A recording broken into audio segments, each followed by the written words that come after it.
আজকে যে নাটকটি নিয়ে কথা বলবো সেই নাটকটির নাম গরিবের বউ বউরানী, যেখানে অভিনয় করেছে মিরাজ ও অনন্যা। এই নাটকে দেখানো হয়েছে মিরাজ খুব ভীতু, তাকে দিয়ে ঘরের সব কাজ করায় তার পরিবার। তারপর মিরাজ অনন্যাকে বউ সাজিয়ে তার পরিবারে নিয়ে আসে।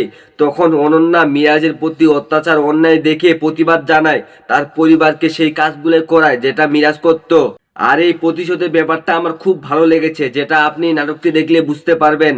এই নাটকে মিরাজ ও অনন্যার অভিনয় ছিল দুর্দান্ত, যেটা আপনার অনেক ভালো লাগবে। সাধারণত মিরাজকে আমরা এই ধরনের নাটকে দেখে অভ্যস্ত নয়, তবে এই নাটকটি মিরাজের জীবনে একদম শ্রেষ্ঠ নাটক হয়ে থাকবে। যদি বলেন এই নাটকটি আপনার কেমন লেগেছে, নাটকটি আমার খুব ভালো লেগেছে। যারা এই নাটকটি দেখেছেন কমেন্টে বলুন নাটকটি আপনার কেমন লেগেছে। আর যারা দেখেননি তারা কিভাবে পাবেন, ইউটিউবে গিয়ে সার্চ দেবেন গরিবের বউ বউরানী, নাটকটি পেয়ে যাবেন। ভিডিওটি যদি ভালো লাগে তাহলে অবশ্যই একটি লাইক করবেন। ইউটিউব থেকে দেখে থাকলে চ্যানেলটি সাবস্ক্রাইব করবেন। ফেসবুক থেকে দেখে থাকলে পেজটি ফলো করবেন প্রতিনিয়ত নাটকের আপডেট পেতে।